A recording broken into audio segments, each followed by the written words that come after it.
Welcome to Your True Calling. I'm so glad you're here. I'm Dr. Michelle Chappell, a psychologist and a rock star. I've helped thousands of people find their true purpose by discovering their one-of-a-kind superpowers.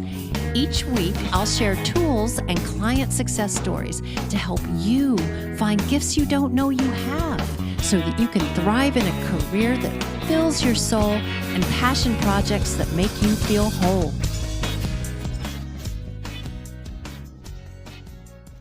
Hello, everyone.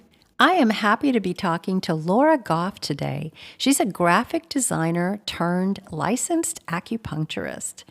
We're going to talk about how she left one career to find her true calling. But what's also going to be fun for you is that Laura came into this interview not being sure of what her superpowers are, and she discovers one live on the air. And then after our interview, she got back to me and let me know she discovered two more. So you get to see how this works. I think it'll be really fun for you. Let's get into it. Hi, Laura. Thanks so much for being on my podcast. Yeah, thanks for having me. Absolutely. You've done a lot of different things with your life. And initially, I wanted to talk to you about two major careers you've had. You went from being a graphic designer to practicing acupuncture. But as I dug Yeah. in deeper, I saw that you're also, God, you do so many things. We won't be able to talk about all of them, but you're also a yoga teacher and you're a certified Qigong instructor. So you're perfect for this podcast. Did you know that? Thanks. I give you an A It's plus. nice to be Perfect perfect at for this. something. Yeah. Well, let me explain for people who haven't checked this podcast before. Uh, it's designed to help people find their unique superpowers. So, gifts or talents that come naturally to them, but they may not know that they have yet, or they may not feel confident enough in using. And I found that often working with people over the years that when they find those sort of hidden gifts, it often leads them to their true calling. So I like to talk to people who know what their gifts are and who know what their callings have been as sort of like an example for listeners to give them hints and clues about what their own life path might look like. Does that make sense? Yeah, yeah. No, it Good. sounds great. Okay, good. I can't say like I'm a guarantee I know my superpowers exactly. I'll be the judge of that. You do not need to worry about that. Okay. I'd like to talk about your life journey.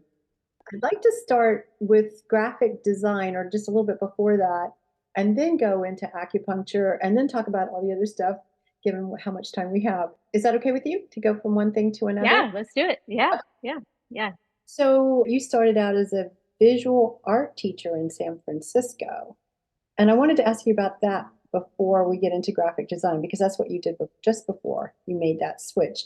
Probably like the best guide is when I was an undergraduate, I majored in fine arts and urban studies. And so I had this like, I wanted to do art, but the urban studies piece for me is I wanted to be like out in the world and helping people and, immersed in the city that I was living in at the time. And so when I moved to San Francisco, I was looking for work that tied together those two interests, the visual arts and the kind of more at the time, I think I was looking at like kind of nonprofit, like service, community service type of things where I could connect those two interests.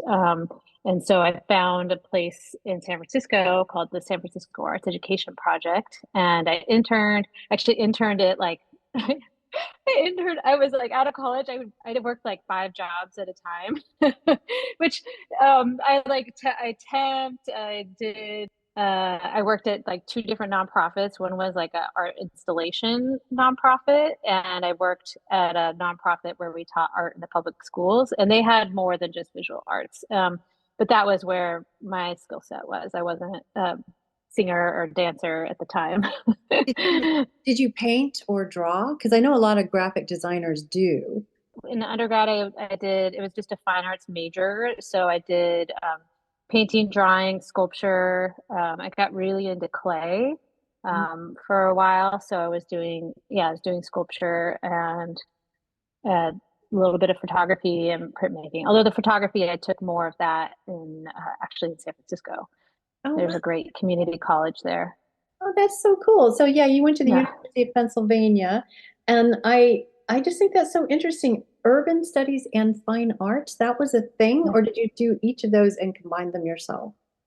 They were separate. So I had two majors, and I started college, and this will all start to tie together. Started college pre-med, and I actually dropped the pre-med part, and I was really interested in anthropology.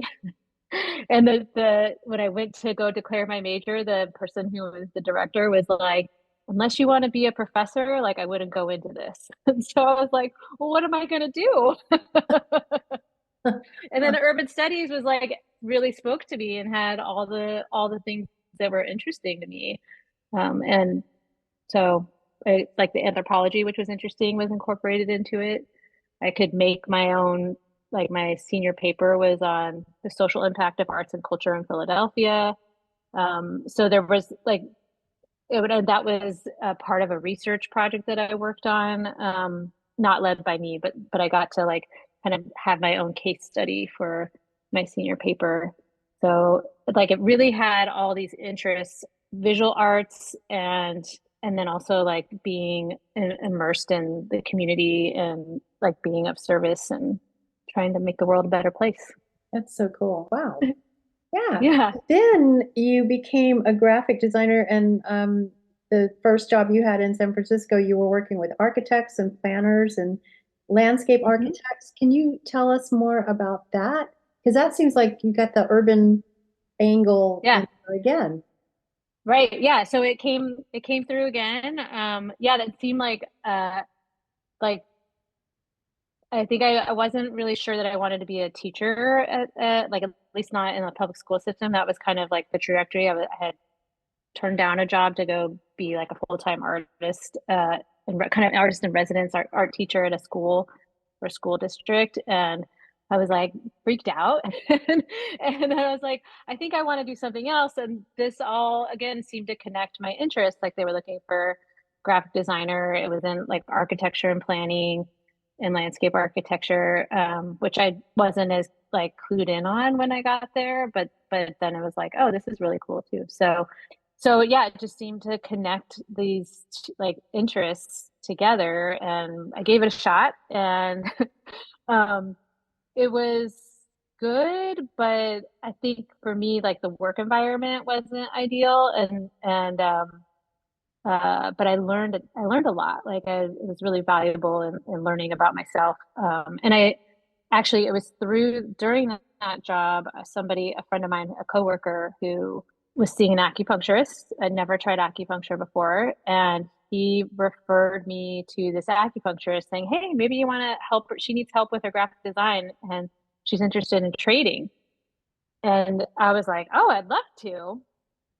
And like obviously was life changing, right? So I went and got acupuncture from her and helped her out with some of her stuff for her brand at the time. And yeah, and I thought I was like, this is so weird. Like I went during a lunch break and I came back and I was like, I couldn't focus. I was like, oh my God, I feel so relaxed. and and there was a lot of like, I mentioned the work environment. There was a lot of like turmoil going on for me at the time, and I felt like it really helped me move through like a challenging time. And it was more like interpersonal than it was about the work. It just like kind of made things sort of shift in a way that like I didn't have to think about it or talk through it, kind of. I don't know how else to describe it.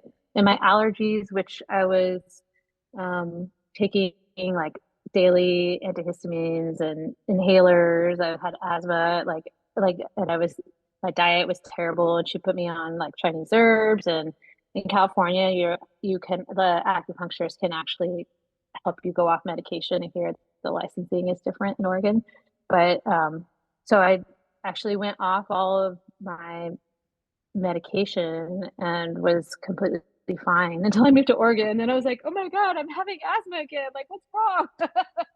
Wow. So I went Well, let back to me the acupuncture school. Yeah, I was going to ask you about that. I want to dig a little bit more into the graphic design though, but I wanted to Yeah. let you know that I have a question. I just want you to know, I'm not making this up. What drew you to acupuncture? Had you had it done to you before? Yes. The answer Yes. is check. Yes, you did. Check.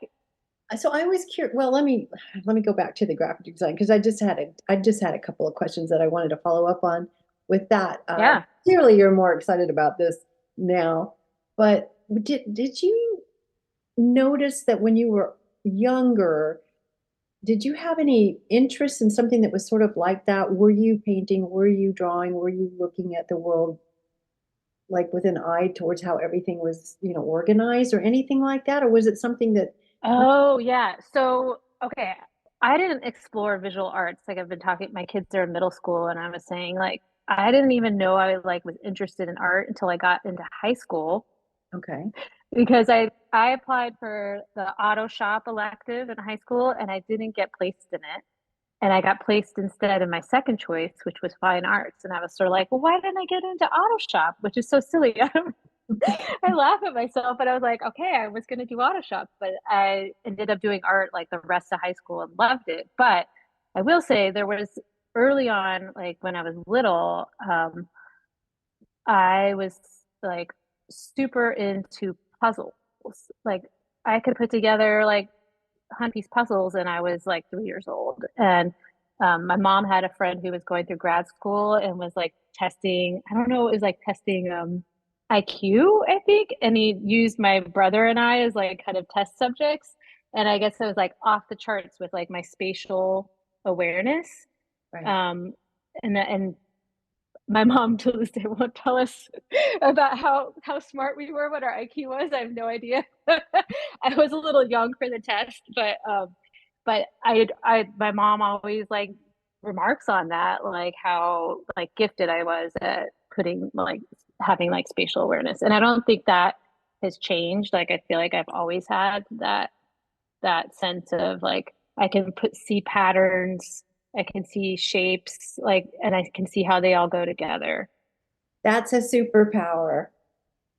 Aha! It's a bona fide superpower. I told you I could tell you. No, that is because one of the ways you know what a superpower is it comes naturally to you and it's usually right there from the get-go. It's just early in life you're already able to do it and other people aren't necessarily able to do it the same way you are. So that is Yeah. definitely a superpower. Oh God, I feel like I want to jump ahead with that one. Mm, should I? Oh, why not? Do you ever feel like you metaphorically use that when you do acupuncture? Oh Do you yeah, metaphorically feel absolutely. it? Okay, we'll get back to Yeah. that. Okay, okay. Okay.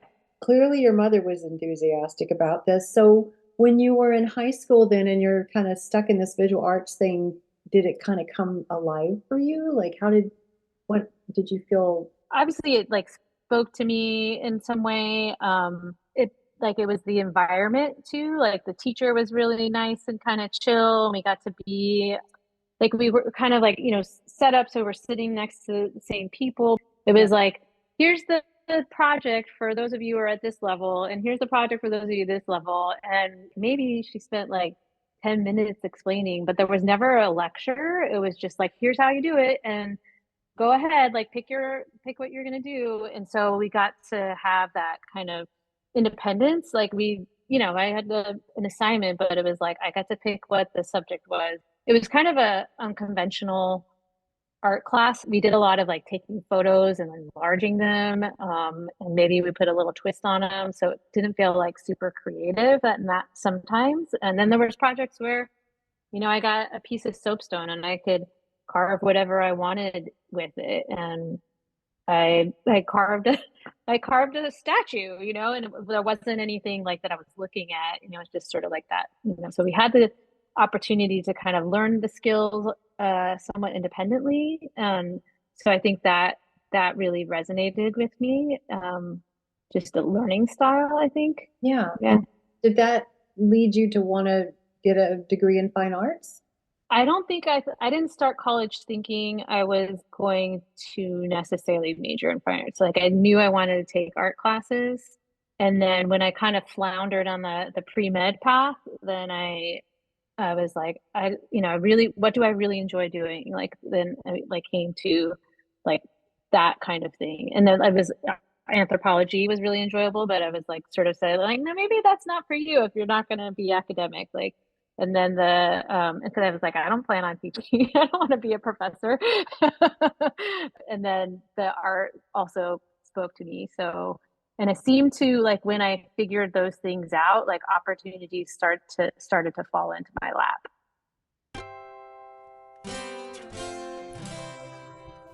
Okay, dear listeners, I just wanted to take a pause and check in with you. It's so interesting to go through Laura's journey. You can hear her grappling with what she's drawn to and what she's good at as she's trying to figure out what her major should be and what her career should be. And in the end, it turns out that graphic design was not her calling. Acupuncture is. It's funny, huh? Because that spatial awareness superpower that she has, it makes perfect sense that it would work in a career as a graphic designer. It looks good on paper. But that career didn't really match who she is. Wait till you hear how she uses that superpower to diagnose her acupuncture clients.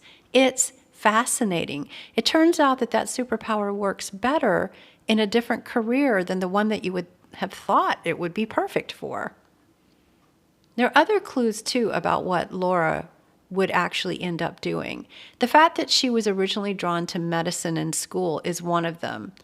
She pulled back from pre-med because it wasn't an exact match, but that interest in medicine is an important clue for what her calling would be in the future. And another interesting clue was why she liked her art classes. It was because she had the freedom to express herself uniquely. That was really important to her, and she wasn't able to do that in her career as a graphic designer. So I want you to stop and think about your life now. What came naturally to you as a child? What were you drawn to early in life? It doesn't matter if it seems important or not. Remember that Laura was good at solving puzzles. Do you have something like that? Give yourself a minute to think about it. Remember Laura had that aha moment when she realized that she had this amazing spatial superpower. And believe me, I do not have that superpower. I am like the opposite of that. But once she started to view that ability as a superpower, she could see other abilities that she has as superpowers. And that's how it works. Superpowers are like paper dolls. One is connected to another, which is connected to another, and so on and so on. We tend to think of our gifts as being separate, distinct things. But the truth is they often blend together and even cross over from one field to another. They're more fluid than we think they are. So just take another moment to ask yourself, do you have any abilities like that? Something that you use in more than one area of your life? That's another hint that you might have a superpower that you're unaware of.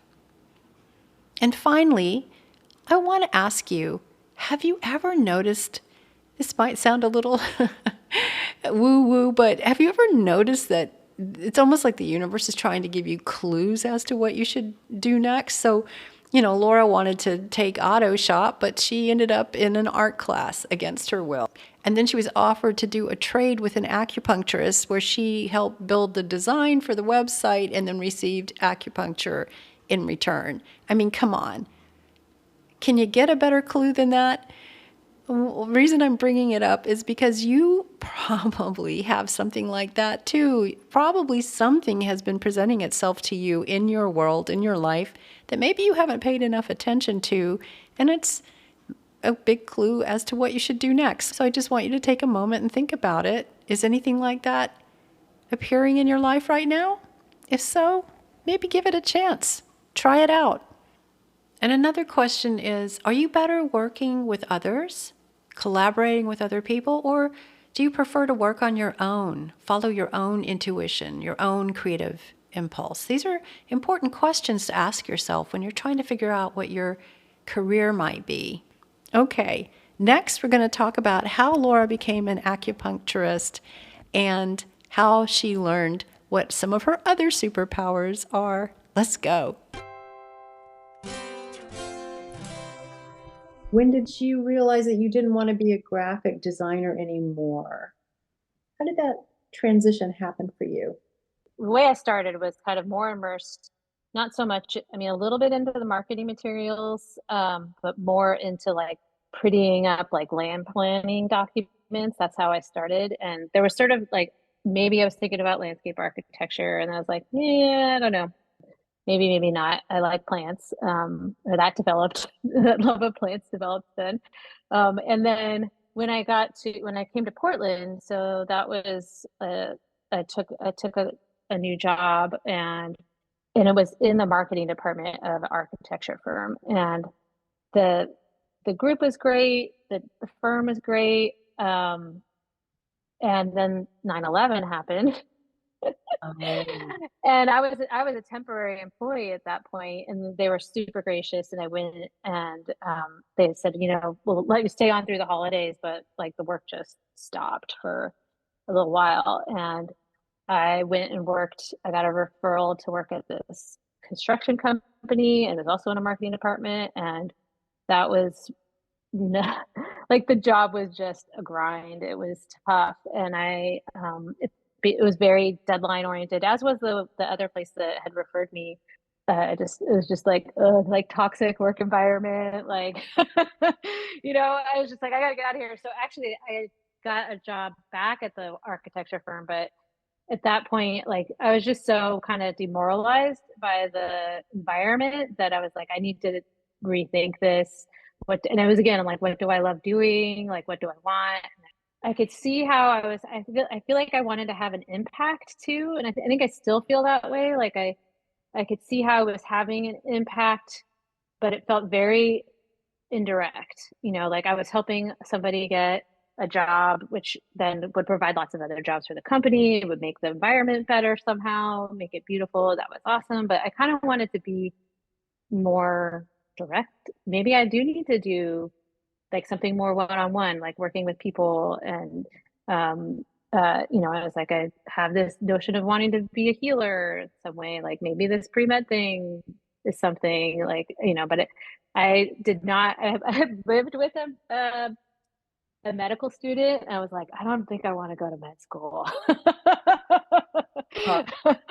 And so I was like, I don't know if I'm up for that grind either. And so I was like, well, acupuncture seemed like it was much more reasonable. Acupuncture seemed like much more humane. There wasn't like, having to pull all-nighters. And yeah, there was just like a humanity to it that seemed like pleasant. It seemed like it really was different. I don't think I realized too until I got deeper into it how creative it is. Hmm. And so I think that like for a while I was like, I feel, and I still feel this way actually, I feel more creative as an acupuncturist than I do when I was doing graphic design. Because it was like, you had this committee and everybody had to like run through the design and like give their like, this is what I want it to look like. And you had to like meet everybody's needs. And I'm on the other side of that now where I'm like, oh, like you have this going on, like, well, let's see if this works and let's try that. And I get to, be more creative and experimental in a way. I mean, there's definitely, I know what the acupoints do now and all the things, but I felt less limited. Yeah, that makes sense, actually. Yeah. And so I know that you went to the Oregon College of Oriental Medicine and got a Master of Acupuncture. Did you Yeah. did you do that full time, or were you working as a designer still? I worked as a designer for the first year, but I did like at the time you could do it like a fast track kind of program. It's really like a 4-year program, and I did it in 3 years. And I had after like a year, I had saved up enough money to pay for a year of tuition, And then I worked a little bit, and then I was like, I don't think I can do this and have like 10 classes. I was like at school sometimes for 10 hours a day, you know, so it was more humane maybe than regular medical school, but it was still a lot of work. So I ended up getting loans for the second 2 years and work and going to school full time at that point. Yeah. So how Yeah. did it feel when you finally you were finally doing it and you were getting paid to do it? Gosh, I feel like that's like such a big question. It's very loaded for me. Okay, so how did it feel? I would say it felt magical, and then the reason why it feels loaded is that sometimes it just feels like we don't get paid for what we're doing. It feels like it's not valued, and so Hmm. that's that's hard. But yeah, but when I treat somebody and do go through the whole process, it feels connected. And so I think this is something that also is really different about this profession and what I'm doing is that I feel like to be doing what I do, it's not just that I'm in touch with creativity and it's not just that I have rapport with the people that I'm working with. It's also that I feel connected to like my intuition and to I don't want to sound cheesy, but to spirit, like and being grounded. And so when I'm in that space and I feel like deep connection with another human, I feel like my healing path is connected to theirs too. Like it's healing the therapeutic relationship for both of us, and also like because it helps me connect to something bigger than myself and feel also like grounded and connected in a way that I feel like when I was practicing graphic design, I didn't have. I know that you treat the whole person, but I Mhm. wanted to ask what kind of issues do people come to you with? I see a lot of people like the bread and butter of at least my acupuncture practice has been like pain. So lots of musculoskeletal pain, chronic pain, that sort of thing.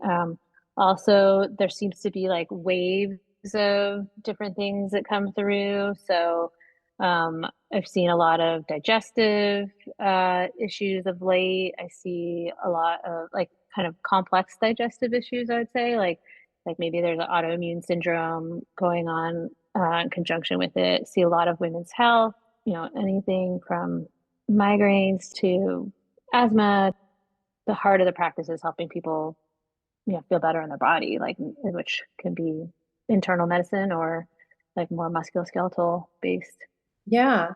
And I saw that you also received training in sports medicine acupuncture and then Mhm. super anatomy heavy yoga. And you're also a board certified Chinese herbalist. Do you bring all of these things into your work as an acupuncturist?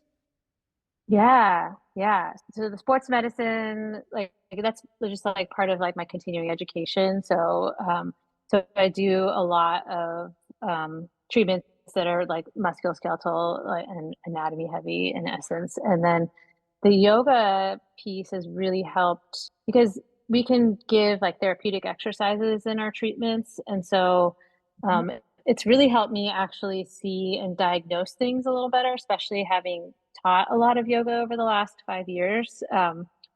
I can like see the room and read people's bodies and see where stuff is out of alignment. I can do the same thing like that, like that's in a class with, 10 to 25 people, but I can do the same thing one on one and say, like, oh, like the way you're sitting, like, of course your neck hurts, or, like you need to make sure that your pillow's adjusted, like when you're sleeping, because otherwise it's that like this might be part of what's causing the problem. So I can identify things, and I think that's my spatial awareness superpower.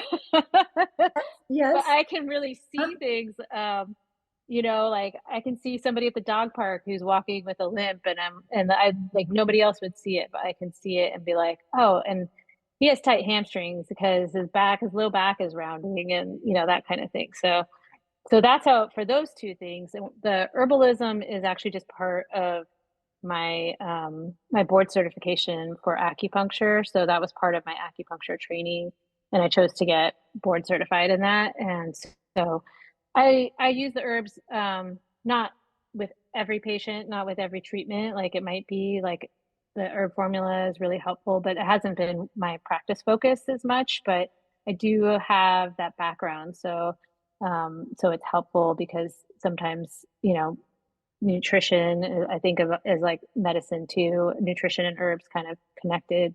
You know, those are big game game changers. For allergies is another one I treat a bunch of. I was just thinking like allergies, that's huge. Is like what you eat, and it really impacts, even just for seasonal allergies, it really impacts how you feel. Is that Yeah. is that part of what makes it creative for you, that you can draw on all these different experiences that you've had and pick and choose what works for the person in front of you? Yeah, absolutely. Yeah. That's And that goes down to like the finest detail of like which acupuncture point I select, or you know, you zooming out, like just kind of being like, okay, here's your treatment plan, but you need to do this homework, and you'll be feeling tons better if you do that. I'm always amazed when somebody actually complies and does the suggestions, because they do feel so much better. I know. I'm one of the people who does the things that I'm are suggested to me. I'm one of those people. Yeah. So you're bringing yoga into the clinic with you, but you also teach yoga. Yeah, yeah. I have taken a little step back this last year. I was teaching a bunch of classes. I got officially certified like right before the pandemic. So I basically ended up teaching classes online pretty quickly into my teaching, and then taught at a studio for a time, teaching there too. So I was teaching like 5 or 6 classes a week, and then I kind of got burned out a little bit more, not because of the yoga. Like I still very much love teaching and I love practicing it, but just had too many things going at once. And so I focused in on the acupuncture. And so I really just have been bringing the acupuncture more into the one-on-one right now. And then I've been doing a few special workshops, special focus workshops at the studio I taught at. And what about Qigong? Are you still teaching that? That is really my first love. As far as like I've started with that before I got into yoga, and it's such a it's so powerful, and it's very different from my yoga practice. But so I'm not like married to that I have to teach more qigong. Right now, I'm more committed to just having a daily practice as much as possible, and that has been really helpful over, you know, whenever I kind of zoom into that practice, it's just like things start to shift. Things that are like I'm ready to shed, and things that are like it's like opens up the energy to receive, you know, new projects, new ideas, new like ways of being, help, that sort of thing. So yeah, so I've been doing that, and I'd say right now too, when I have a like a more regular practice, whether it's qigong or yoga, that that connection I was talking about that I feel when I'm practicing, it just becomes like so much easier to connect, to my intuition and to everything else that I feel like is helping me. Yeah, totally makes sense. And I wanted to ask you Hmm. if you had any advice for listeners, given your own experience, and you have a lot of gifts and interests that you juggle, and you've created a life for yourself. Sometimes they're crossing over in and out of the clinic. Sometimes you're combining things. But I was just curious, do you have any advice for listeners about how they might be able to know what their gifts are or know what their calling is, or anything else you wanted to say? Well, they should talk to you because I didn't know what mine was. um, and I would say, like, be playful, like, have, you know, like, I've been trying to think of like what's fun for me to do because I feel like there's a part of me that always wants to like shift and change, and so um, how can is there something that's fun in what I'm doing and like I can amplify, or is there something that's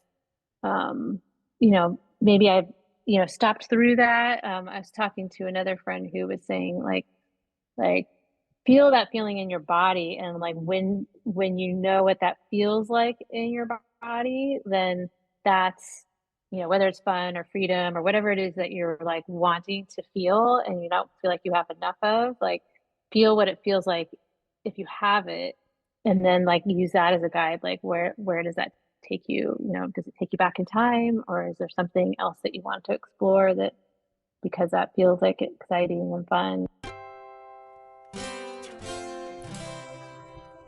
Hello, listeners. I think it's so interesting that the day after we did this interview, Laura got in contact with me and told me that she remembered another one of her superpowers. She was really good at sports when she was younger. She was a star soccer player when she was 4 and 5 years old, and then she was a runner in middle school and high school. So this was another gift that she had very, very early in life. And I just think it's very interesting that the answer she gave to how to know what your calling is to feel it in your body, because that's how she experiences the world. I just love this stuff. So I wanted to talk to you a little bit about the difference between a job, a career, and a calling, and why graphic design was a career for Laura and being an acupuncturist is a calling. People with jobs see them as a way to earn money.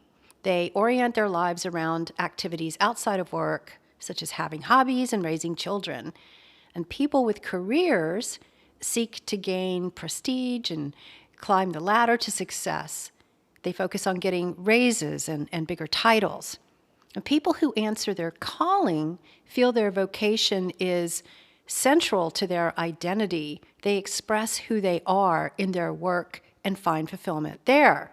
So if you think about Laura, in acupuncture, not only is she able to use that wonderful spatial superpower that she has, but she's also able to orient to the body, which is another one of her superpowers. And it puts her in a flow state when she does it. She feels connected to something bigger. She's connected to herself. She's connected to the person she works with. And she finds herself in a flow state, which is something that she never felt when she was in graphic design. This is another big, giant clue as to what your calling might be. So just take a moment and think about what puts you in the moment. What do you do that makes time disappear? Whatever that ability is or that action is, that is a superpower. That is one of the big indicators of having a superpower. When you discover what your superpowers are, it's easier for you to figure out what your calling is. I wanted to bring up one last thing because Laura is just such a perfect example of this. Remember how she said she did not want to teach elementary school and she did not want to become a professor? And yet later, she figured out that she did want to teach yoga and she did want to teach Qigong. So she did want to be a teacher, but she had to figure out what kind of teacher really appealed to her. And I have seen this before working with other clients. For example, I worked with one young woman who was a tech writer in Silicon Valley, and she liked the job okay, but she was always writing ideas for scripts in the margins of her tech manuals. And I said to her, maybe you should take those marginalized writings seriously. And long story short, she ended up moving to Hollywood and becoming a writer, producer, and director of Hollywood films. So she knew she wanted to be a writer, but she had to fine-tune what kind of writer she wanted to be. And Laura could see that teaching appealed to her in some ways, but she didn't want to be an elementary school teacher. She didn't want to be a professor. So the kind of teaching that did work for her was teaching something that is related to the body. So do you see how that all works together? It's the same thing for you. So just take a moment and think about the career that you're in right now. does it feel like a calling or does it feel like a career? So if you're in a career and you like it pretty much, but it doesn't feel like a calling, maybe all you need to do is tweak it like Laura. Maybe look at something that's close to what you're doing and experiment with it and see if that speaks to you more. Thank you so much, Laura, for sharing your wisdom with us today. I really appreciate it.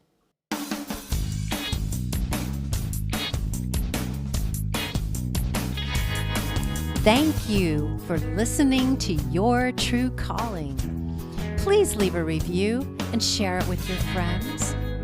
From my website, yourtruecalling.org, you can follow me on social media, learn more about my music and my coaching, contact me to find your superpowers live on the air, and help me produce future episodes by funding me on Patreon.